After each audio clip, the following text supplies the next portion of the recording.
This is the Support Podcast with Mike and Ryan. Hey, Mike. Hey, Ryan. How's it going? Good, man. So, not last week, but a few weeks ago, we did the Support Podcast with Chamberlain on there and going over kind of like the Black Lives Matter movement and racial diversity and all that. And that was very successful, and I was very happy to have him on. He was great. We're going to have him on again probably in the future. This week, we're going to be going over mental health and how it's affected us personally, and also how COVID has exacerbated that with us and with people we know and in the country. We feel like this is a really important topic with a lot of the people, as I said, that we know, but it's just stuff that we've been going through as well, and we feel like we're the best guests for that. We want to be able to help anybody out who's listening to this. I wanted to share some statistics really quick that I thought was interesting. I actually just learned this today, but it says anxiety disorders are the most common mental illness in the United States, affecting 40 million adults age 18 or older, or 18.1% of the population every year. Anxiety disorders are highly treatable, yet only 36.9% of those suffering anxiety receive treatment. And that is pretty wild, right? That means that one in five people that you meet will be dealing with this issue. So just going back again to understanding how prevalent it is, and the fact that you can do something about it. And the only way you can really do that is if you accept and understand that it's happening to you. So you say it's funny that you say it's wild that 1 in 5 people have it, but yet over 65% of people don't get help or don't try anything. But I know for myself, when I first even started thinking about mental health in a way that was around me and not just what I learned. I have a background in psychology. I went to school for psychology, and I graduated with a bachelor's a few years ago. And we'll just leave it at that. And I thought I knew a lot, and I thought I read a lot of books, and I read all this stuff on the internet, and I knew enough about it from college. And then I was just diagnosed with general anxiety disorder originally about 5 years ago to start with. And that was just because when you go to your primary care and you have high blood pressure, or you start experiencing symptoms that don't feel like something that you're used to, whether it's headaches or loss of sleep, loss of appetite, sleeping too much, not going out, lots of different things that you start experiencing where at first it's just one thing. And then you're like, something doesn't just seem right. But I am 37. So 5 years ago, I was 32. So for 32 years, I was undiagnosed. So, if you think about back when you started going through some of your ailments or, journey, even, think about what, how old were you when it first started, and think about what you felt versus now. How different your outlook is. I think what changed a lot was there's no doubt that going through my life, I was experiencing these issues. But for me, I don't know if you went through the same thing. I didn't know that that's what that was. I guess you hear this a lot. Like, I thought it was normal, or everybody had this kind of thing. Right. Or I didn't know it was a diagnosable issue, right? So for me, it was like trying to wrangle everybody to do something, or trying to get attention for something. I get really hyped up, and then I'm like breathing really heavy and stuff. That's like anxiety right there. And I didn't know when you said you were trying to get attention, that sounds like something you were taught by somebody too.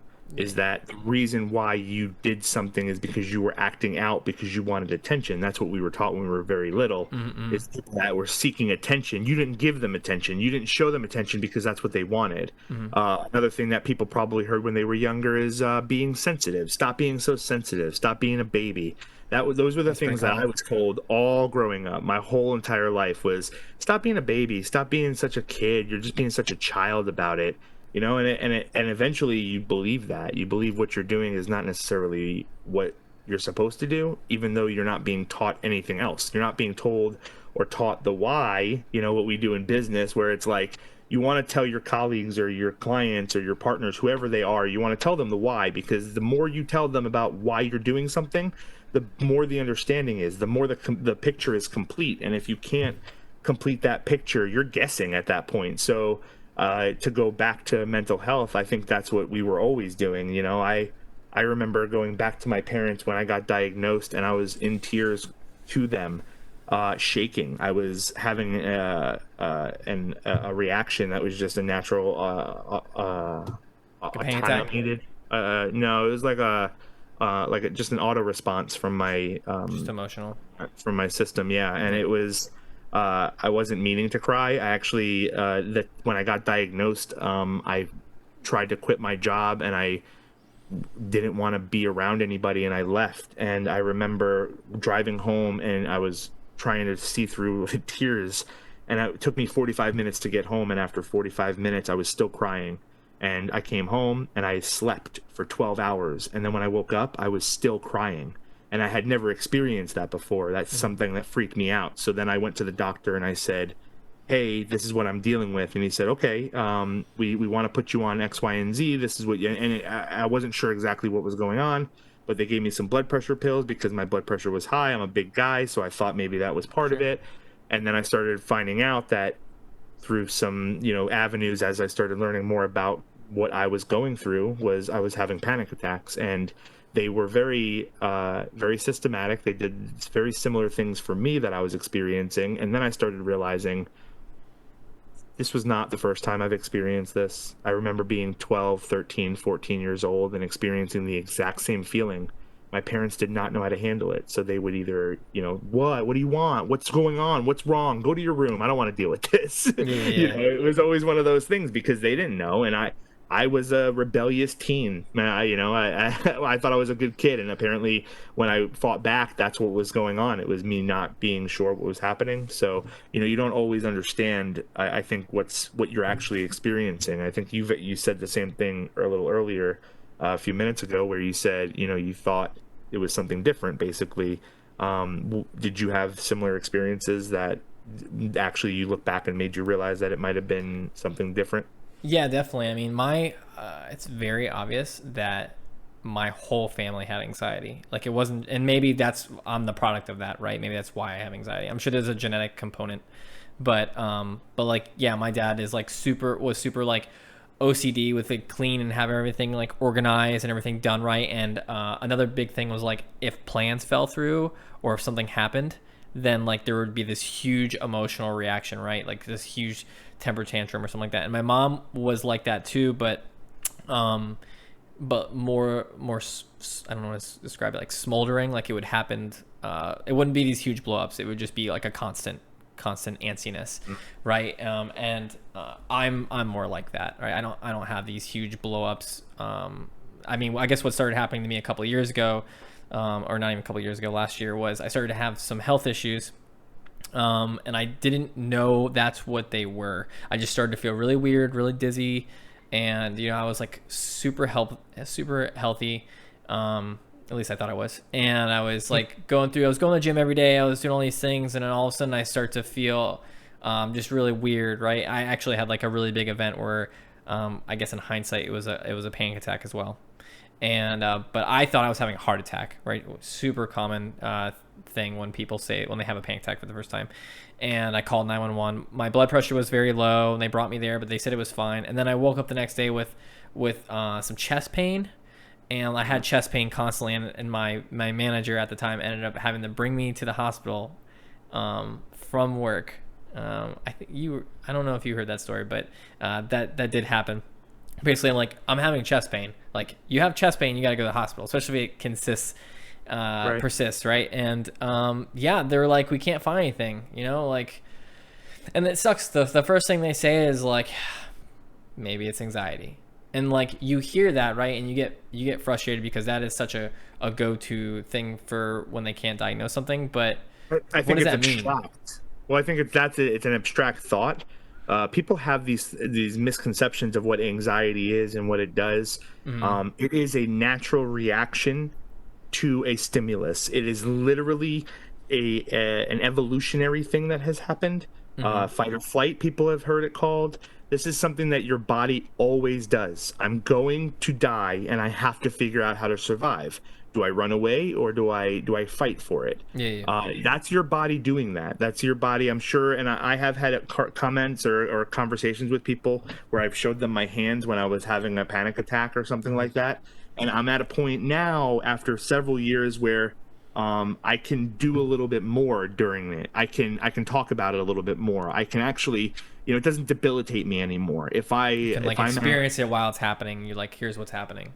Yeah, it happens. yeah, kind of. The best way I can put it is, when I used to have these type of emotions or thoughts that have gone through, it could get me at an 8 out of 10, and it's so high that I can't really kind of mentally change anything. I can't. We've all been through something where you're so mad or you're frustrated that you just can't think Lose straight. control, And everything is right? red. Right, you lose control. You can't do anything. It's very similar, except you lose control. Like, you can't do things. It's weighted. Your body is weighted, and people that have experienced it kind of understand that weight feeling. But when you can't come back from it and you feel like you can't do anything and can't control it in any way, you don't have any control over it. It's scary. It's really scary. And then I started learning, and I started therapy, and I started talking to somebody about some of the stuff that I was going through, and I started realizing that I can have some control at all times, and that I can gain control over time throughout this process. So what started as an 8 being undeniably just an emotional wreck and me not being able to handle things in certain aspects, if I had an 8, I would be at home. It would be a tough day for me. Now, over the last 3 years, more, at an 8, sometimes it's bad, and I need to take a break. I need to talk to my wife and let her know what I'm going through and try to experience it with her, because that's the big part of it, of our relationship, is trying to discuss and be open about some of this stuff, because we're all struggling with some of this stuff. It's just really hard to talk about. So I think it's understanding that if you're at an 8, you can be at an 8 and go, okay, I'm at an 8. It's not going to wreck me. It's not going to kill me. I know that I'm at an 8, and I know I have to do something about it.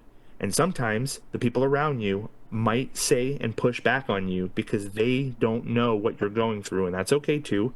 But you have boundaries, and you get to say when you're ready to move wherever you want to move. It's tough to do that when you're at an 8. It's tough to that's the first thing I realized when I start. So I've gotten better over time, right? And I guess it's like inoculation. It's like it keeps happening, right? So it's like, here it comes again, and you know what's happening, and over just through practice, really. And I'll go into how I did that, but through practice I started to notice a pattern. It always kind of happened the same way. It was a feeling or a thought, and then I would buy into that feeling or thought, and then there'd be like the adrenaline, and then there'd be like this feeling in my chest. Explore the thought, right? Yeah, it's like, well, what if? Because you don't know what it is all the time. It's like oftentimes anxiety or whatever you're having at that moment is a lie a lot of times, because you don't actually know what it is. So I'm assuming what you're thinking is that you get into that mode, and now you're trying to explore, okay, what do I know about that based off of my experiences? But yet your anxiety doesn't care about your experiences. It only cares about what it wants to tell you. Yeah, like it would, for me, like I would have like stomach issues that would make me feel dizzy, right? So then, or something. It'd be one of the many issues. And I would be like, what is going on right now? What if it's X? Now it's a health issue. And then I mean, because that's what I have. I have health anxiety, right? So I always think I'm going to die. My therapist calls it catastrophism, right? It's like the worst possible scenario. Like, what if I'm dying right now? Okay, well, if I'm going to die right now, would anybody know? Would anybody catch me if I fainted? Like, would anybody call 911? Like, it's like literally the first thing that could happen. Not like, oh, maybe my stomach's just a little upset, or maybe I'm a little nauseous. It's like level 10, right? So then I've bought into it. Well, then there's the fight or flight response, right? And then that, I'm using that as a way to justify it. Well, like, look, it's getting worse. It is happening right now. And I'm like believing that, and it's happening. And then of course it gets worse. So like it becomes this feedback loop that gets worse and worse and worse until you're out of control, as you mentioned, where it's so bad. Like for me, when I started to have problems all the time, which I was having physical symptoms that was making me dizzy and doing it. So it wasn't just the anxiety, it was legitimate.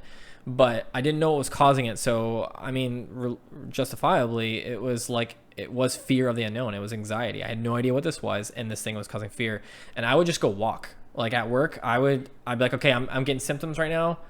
We're gonna walk, because when I'm walking, it wouldn't make me feel better, but at least it would distract me. It would be something I could do, just as long as I'm putting one foot in front of the other. It's like meditative, right? And sometimes I would do that for like 3 hours. Sorry, work. Sometimes I would step away and I would literally be walking for 3 hours in the heat, like out there, and it would be like, man, I want to go back inside, but like, what if it gets worse? What am I gonna do? And like, it was so crappy. And I think you mentioned this. I was eventually put on medicine for it, and that made things for me so much worse. It's so hit or miss. It's really, I think taking on the medicine part is really tough. It's such a big decision. Like, it's a big step. Take this thing, and this could help you, or it could possibly not help you. And it could, but I think that you have to. It's again, you have to be practical about it. yeah. You're suffering through something that you don't know, and if you don't know it, you don't know how to treat it, and if you can't try to explore that, you're never going to get anywhere. True. Some people need it, some people don't. I have used it before. I've used many different types of medications and was put on different prescriptions for it. So I have experienced good and bad. Some of it has been great, some of it has been not so great. I think there is a regimen that will work for you, and you have to find it and track it down. You have to be willing to do it. I think that's exactly it. You have to be willing to be like, all right, this for me, it made like 2 weeks, like 4 weeks of my life like worse. My anxiety went up. I couldn't sleep. So I was like, it made me even more scared to like try things, right? Because it's like, look what this did. It made it even worse. I don't want to make it any worse. And some doctors they're not real in tune with you. They're not there 100% all the time to be that guy to help you through and take you step by step. So there's a lot of different ways that you handle this. You go through therapy and you talk to somebody, and it might be a psychiatrist or it might be a psychologist, but either way they can suggest to you what they think you might be going through and what you're experiencing. And then you go to your primary care. You can also go through them to try to get prescription medication as well. So if you go to your primary care, a lot of times people go to their primary care. I'm having this symptom. This is what's hurting me. Here's medication. You try to make this fix you. Well, that's great and everything. That's awesome if you have the ability to do that. Now, sometimes you have to go through a couple of stages and try to figure out what might work for you based off of your doctor.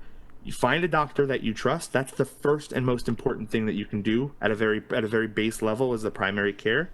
And then I personally would suggest a therapist of some sort. I've heard that too. You should be doing both. You shouldn't just be generally doing like just the medicine. You should be taking the medicine and then going to therapy as well, because that, like, some of that medicine can make things like worse to the point where someone professionally needs to be able to see if maybe you're going down the wrong path. You know what I mean? Right, exactly. And you want to be able to have a gauge of where you are. Yep.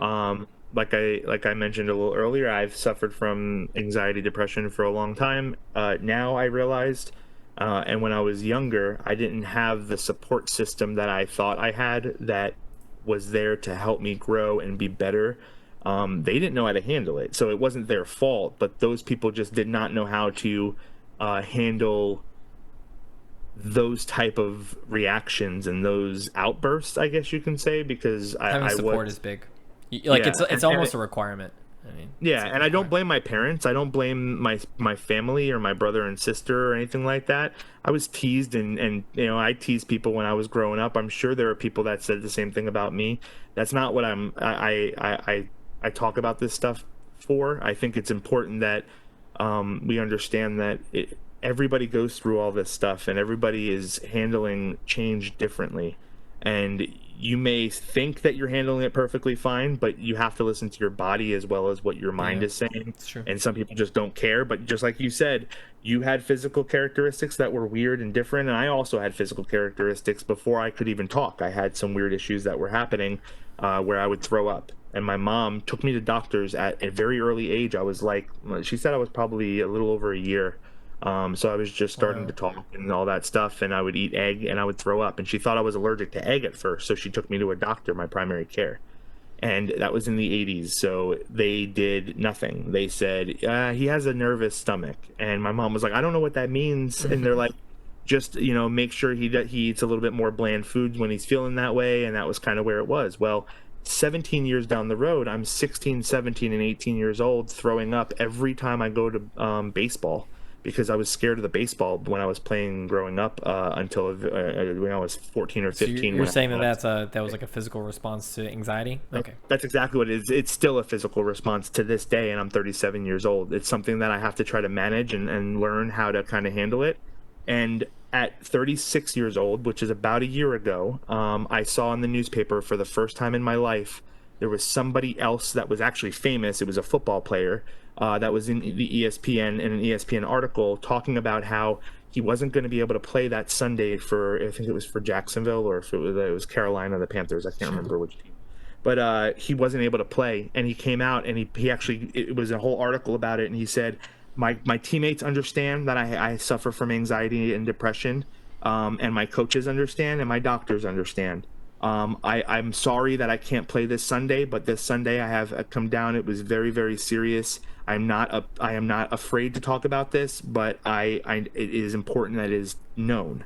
And hearing that for the first time in my life at 30 something years old was eye-opening, because my whole life I thought that I was wrong, and I thought that I was different in that way, that when I got worked up or got that you need to change. nervous. That's another big thing. It's like that you need to change. Like you're not good What enough. do you mean?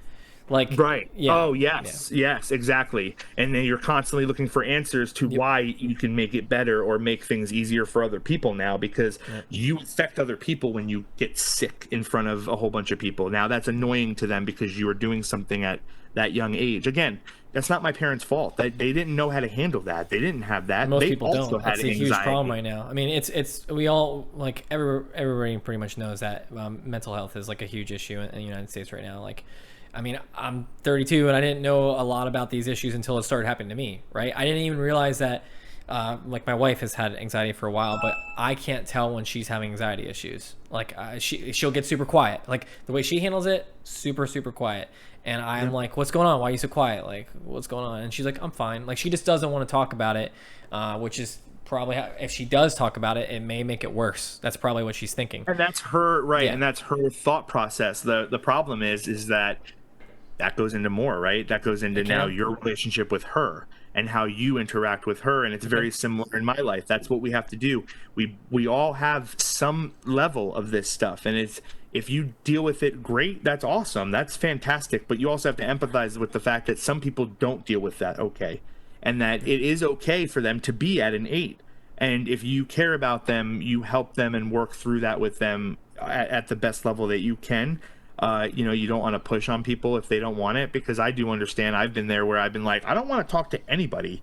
I don't want to, and I don't know if that's depression at the moment or if that's me saying that's none of your business, because I fight with this every single day. I'm now at a point where over the last 3 or 4 years, I've been trying to be forcefully more open and try to force the conversation. And the more I do talk to people about it, one-on-one or, in a group setting, people are more understanding, and they realize that and they're not excited. Does it help Does Does it help at all? Has it reduced the frequency of the issues? I mean, you probably still have bad days. For me personally, just talking about it now, I do have a therapist I see on the regular for the most part. Now with COVID and stuff, there's been breaks and different things like that, but there are lots of traumas in my life that I've never thought about and never touched on and never talked about. Those things are sucky. and that is the best way to put it. But you know what? When I talk to somebody else who has some of those same things, and some of the same, what I would call neuroses, I always to say that I'm very, I'm neurotic. Neurotic. Thank you very much. I have these little things that I just do because of whatever, and turns out that might be, a little ADD or ADHD, Sure. depending on who you ask. There is some OCD that plays in it. Like, there's lots of things that are mental illness related that weave in and out. It's not you have anxiety, you have depression, you have OCD, ADHD, or ADD. Yeah, it's a bunch of things. Yeah, it's borderline personality disorder. A lot of these things are culminated over an entire lifetime. And every time there's a comedian that talks about all the time you suppressed petting a puppy or saying how a little kid is cute is you pushing it down because society says you're not supposed to be that person. Every time you say those things and you start feeling more comfortable, it actually changes things a little bit. It starts making you go, oh, people start to open their eyes and say, oh, I did experience that. Have worked in that realm before. Work is way easier when I come in and I actually give myself 10 minutes to walk outside, like you just said, breathe for a few minutes and say, hey, work is going to be tough today because of X, Y, and Z happened. I got my support system. I got my people. We're going to get through this. Yep. And if I need anybody, I got those people, rather than I'm going to freak out. And what I would do is I would curl up in a ball and I would lay in the bathroom floor because I probably was going to throw up that day. And I would get sick up until right at 8 o'clock or 9 o'clock, whatever time I was supposed to work. Yep. If I worked overnight, 3-4 o'clock in the afternoon. This wasn't a time thing. This is whenever I decided I was thinking about what I might be nervous about. And there's no changing that. So it does help. It's tricky to be able to, and I think that you can probably expand on this a little bit more, is especially when you don't know quite what's wrong, is being able to talk about it in a way that makes you say, okay, I'm not going to try to actively change everything all the time, but I'm going to talk about it so I can express that this is a real thing. I can prove to myself and the people around me, not by saying it and saying, no, now do you see that it's real? But now I say it out loud, and I'm going to prove to you and show you that this is not something in my mind. This is an ailment. This hurts me, and I need people to understand that hurts me, and that your goal should be to help and to work together rather than push away. Yep. I wanted to and to answer that and go over that, I wanted to kind of go over some things that works for me, but in general can work for people that are dealing with this, right? So, my advice: the first thing that you should do when you're starting to have really any sort of issue, mentally or physically, is what's your exercising, diet, and sleep like? What are the basics? Like for me, as I talked about, I go to like the worst thing, right? So I would always go, I don't know, I ate something poisonous, I don't know, or something stupid that makes no sense. But really it was like, well, I haven't really gotten good sleep in a while, right? Or like, I haven't gone to the gym or worked out or even walked outside. I've been working hard without going outside or taking a walk for weeks, right? And my therapist just said that walking outside for 20 minutes in nature is the equivalent of taking like one Prozac. It like has the same serotonin increase. So like, imagine depriving your body of that experience for that long. Like, I also learned that if you're really stressed and you're not doing the right things, just going to sleep at night and like having a break, your body doesn't recover enough to be able to maintain from what happened yesterday. So every day you're kind of like losing mental resources, more fatigue, more stress. And you can have stress and not know that you're experiencing stress. It's kind of weird. I was just going to actually add to that. I think that's important to say too, because I think you don't realize it till day 20. Yeah. And then you're like, man, for some reason I feel twitchy eye in the morning. My eye hurts, or like that what do they call that, where it's like restless leg syndrome, where your body you have all these little ailments and stuff that you talk about. And I think I chuckled. It's kind of like if you have a new dog. I have a couple of dogs. The first thing we think about, is your dog okay, is, are you pooping right? Are you peeing right? Are you eating right? And are you sleeping right? And we notice that right away. Like if my dog does something a little different, I'm like, something's not right. Like, something's not right. What's wrong? Okay, we got to take them. Like, we got to figure out. And it's hard to do that with us, right? Because we're so distracted by so many things. Right. So yeah, the basics. The next thing is, and I did this for a little bit. It's a little time consuming, but it'll be really helpful to identify kind of where you stand, because you have to know where you are to know where you're going, right? That's kind of like the rule of everything. They say that a lot in the military, but journaling, right? So like, how you feel that day, like at the end of the day, at the same time every day, how was my day? Well, it's like, well, today's kind of a 5. Well, why is it a 5? Well, I don't know, I was really angry today, or I was really restless. I didn't get good sleep last night. You write that down, and if you notice, good example for me, I would feel that way every Tuesday. I started noticing every Tuesday I didn't sleep well, I didn't feel right. Well, every Monday is Mo's Monday, and I would eat a big dinner, and then I would go to bed. and then I would sleep like right after dinner. I'd go to bed at like 10:30. Well, I found out that I was having heartburn at night and it was waking me up, but it doesn't burn. I didn't know that it was heartburn, but it was damaging my esophagus and I was having problems. It was causing all these problems, but I didn't feel any pain. It would just, I wouldn't sleep well and I wouldn't feel right. And I learned that. And as soon as I started, for me, as soon as I started taking that data and doing something differently with it, which was staying up later after, if I was going to eat late, I started sleeping better and getting right. So like writing down how you feel and what you're going through is important. Sometimes it's not just how you feel, right? It's more, as you point out, the mental stuff that, like, the feelings, I feel like is really hard to track down because it shifts and moves so much, right? So I really recommend meditation. I've been meditating for 3 years now, and it's really, really helpful because you have to pause and get rid of all distractions, right? You just sit there and you sit with yourself. And sometimes it's really hard to meditate. Sometimes you can't sit still. You feel really tense. And that is not the meditation. That's like the reality of what you're going through now. If you can't hold still, or if you're having really trouble concentrating, imagine what's happening in real life when someone needs to talk to you or when you need to work and do stuff. Like, the meditation lets you know, like, oh man, maybe I'm a little bit more stressed or tense than I thought, you know what I mean? Or man, like for instance, me personally, when I get really stressed, especially at work, I'll like lean forward and I'll hold my shoulders up. So like I was getting these crazy headaches all the time. And when I would meditate, I would notice like, man, I am like put your shoulders down. Like I keep wanting to go like this. And it was like this tension. So meditating, like I use an app called Headspace. They have like courses on anxiety, on depression, on anger. Like I highly recommend it because it helped me identify like, oh, I'm having, like, my health issues are digestion related. I'm feeling nauseous right now. That's why I feel dizzy. I'm actually nauseous or something like that. And as soon as I figured that out, it's like, okay, now I can do something about it. Right. And to kind of go along what you said before, sometimes I just don't feel well, right? And like I don't need to do something about it. Like it's just the reality. Sometimes I'm just stressed. And like from talking with my wife about it, like she gave me really advice. Like sometimes you just feel crappy and that's okay.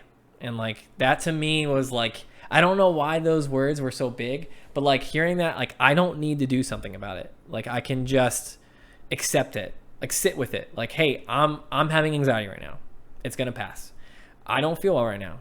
It's going to pass. And like being able to accept that in itself, like just takes the weight off. Like I don't know, accepting and not, and meditation talks about this a lot, like not resisting it. Like, oh, I wish I didn't have this anxiety.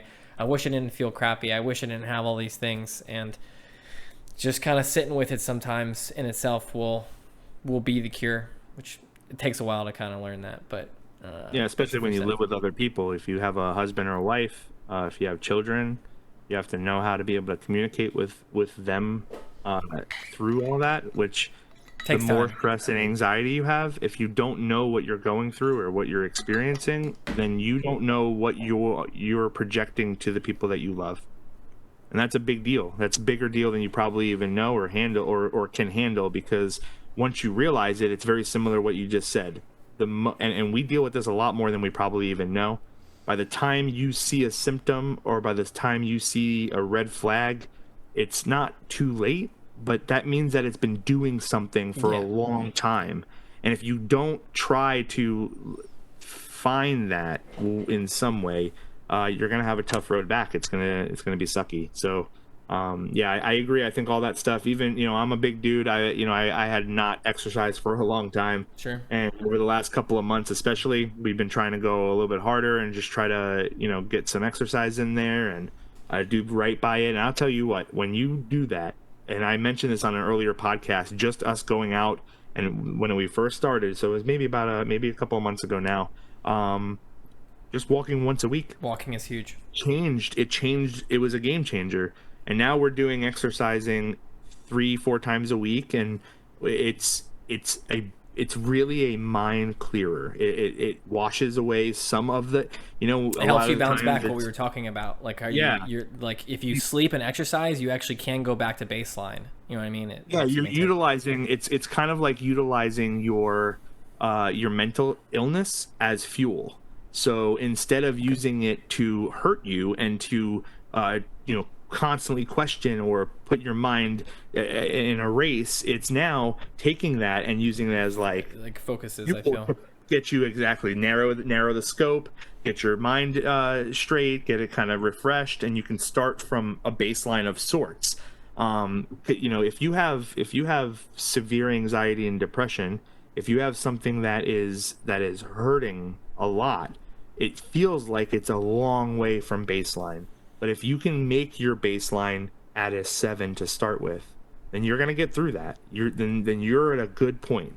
If it feels like a 9 every second of your life, I would suggest maybe talking to somebody and figuring out a way to be able to kind of exert some of that energy, because that hurts. That is something that it stays on you. It causes physical ailments, just like you're talking about. It reduces lifespan. It reduces relationship quality. It reduces everything in your life. And I think that it is absolutely important that you just take a second and think about the importance of your health for the people around you and for yourself. And also talk about it with people, because I think it's really important. I have said I love you to my family and my friends more this year than I think I ever have in my entire life. And I am so happy I have done that and changed. I've never been that guy. My family was not the people that said we loved each other. It's just not that thing. We were just It never feels those good. people. I made like a joke at work, and I'm pretty sure that you've been a part of that joke, where I would just, when someone's leaving for the day, I'm like, bye, I love you. And I would say that to like random. I would say that to Jim, and Jim like would always say that when like Love you, before man. COVID. Yeah, love you. And that's the it thing, just is feels good. It's genuine. And Yeah, it I feels talk good. to people. Yeah, we've worked at our company for a long time. A lot of our people have worked a long time at the company, and I do love these people. I got married at this place. The people around me are close to me, and I do care very, very much about them. And the people that are no longer either in our department or with us at the company anymore, I have some sort of relationship. And generally the people that know me know, all right, I may not talk to Mike for a year or two or a while, But you could probably spin back up real but quick with them we'll if come you, back yeah. and we'll catch up. I hope you're okay, and I hope you're safe and you're happy, and that's number one in my life.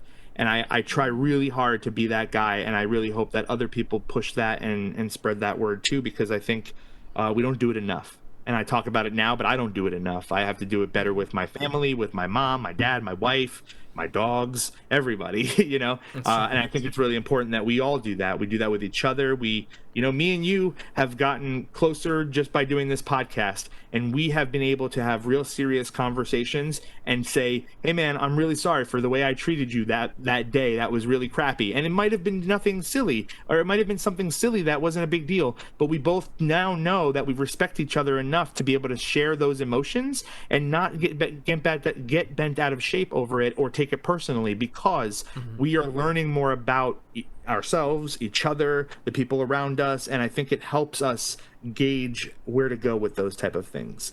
So paying it forward is always the first step. I think that will help you just kind of clear your mind just a little bit. Yeah, kind of going to how my issue with catastrophism and like going straight to level 47 whenever it's an issue. Sometimes that is true, right? Like sometimes it is the worst case scenario. So you never know when that's going to happen.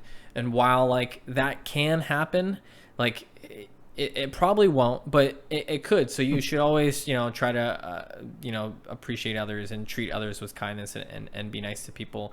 I wanted to point out one last thing for trying to help out. My therapist mentioned this, and that was a book called The Four Agreements. And it was by Don Miguel Ruiz. I think I said that right. But my wife has the book as well, and it's pretty good. The Four Agreements just goes over like four major things that can help improve your life. And I feel like with anxiety, it really helps a lot.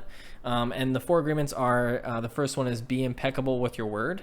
So really what that means is just don't lie. But really, it's like be honest with yourself. Be honest with everything that you do, right? And able to know, like, what you're dealing with. You mentioned talking to other people. You have to be able to admit what you're going through first with yourself, and then you can do it with other people. And we've gone through that where you're like, hey, I'm not feeling good, right? And then for me, just saying, hey, I was I was frustrated about this, and it was because of these things. It's like being honest about it. You don't like, it's Right. pretty common to see sometimes people come up with excuses. It's like, no, I had an expectation, and I was upset that it didn't fall through, and I think that's that it. starts with the fact that you don't want to often, when you meet somebody, when you introduce yourself to somebody, you don't want to hurt their feelings. You don't want to Yep. show that you're a negative person or Whatever whatever. the So, reason. or you may not even care. It may be endearing at first, but then you get to know them, or maybe it's your wife and you've been together for 4 years. Well, after 4 years, that endearing thing is no longer endearing. So now you want to say something about it, but it's been 4 years. So now you want to say,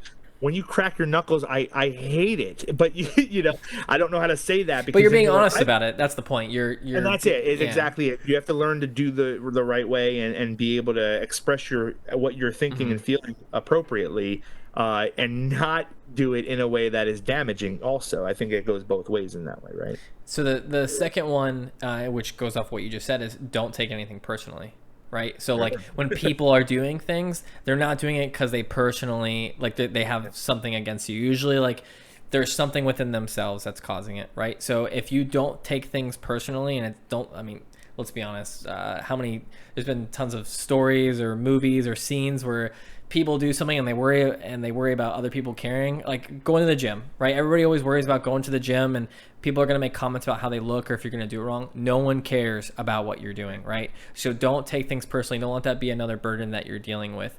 So that's the second agreement. The next one, which also goes off what you just said, is don't make assumptions. And this is the one that I struggle with a lot. I'm very analytical. I'm always trying to assume, hey, this is what happened, and this is why someone did something. It saves time, it's efficient. But if you actually wrote down how often you were right, or how often you had to change that assumption a little bit, you probably find out that you're wrong like 90% of the time. So just going in with a blank slate probably takes a lot of practice to do that, but that in itself will get rid of those expectations. You know what I Right. mean? Get rid of those problems that you have. And then the last one, pretty cliche, but try your best, right? So like understanding that you are not going to be perfect. You're going to screw up. You're going to have the anxiety attack. You're going to assume you're going to screw up. So as long as you're honest with yourself that you actually are trying to progress forward, you're talking about being at level 7, and maybe that's the baseline. You don't need to be at 0 or 1. Maybe your goal is Right. just to get to 6.5. Great, as long as you're trying and you're trying to move forward, and you admit that you want to move forward. I think that's Right. progress, and that helps a lot. So Yeah, agree. so yeah, well, that's all I got. I don't know if you have anything else you want to share, Mike. No, I think we said a lot. I would just say I would challenge anybody listening to take a second, think about other people for a little bit. I think that's a good step. I think that's a first step, is understand that everybody's going through some stuff. We're in the middle of a pandemic. I may have said this a long time ago in the first podcast when we brought this up. You are not working in a pandemic. You are in a pandemic trying to work, and that is a very different scenario for a lot of people. You work your ass off and you fight. You fight as hard as you can, but if you can't, if you need a break, then you take your break. If you Prioritize need, it. we'll step up. We got you. You have coworkers, we got you. If you're friends, we got you. If you're family members, that's what you do. That's what we're here for. But you got to communicate and you got to talk about it, because if we don't talk about it, it's gonna keep digging deeper, and you're never gonna be able to get out of that hole. So, you always have a chance to get out of the hole. Let me correct myself. It's true. It's just gonna be much harder, and you're already there. You're already in the trenches. You're probably working harder right now, with the other stuff than once you get that mind just a little bit clearer. So I would always challenge anybody who's listening to just look inward a little bit. And obviously, if there is if there's a need or if there's a want, I absolutely suggest therapy, or counselor of some sort, talking to somebody.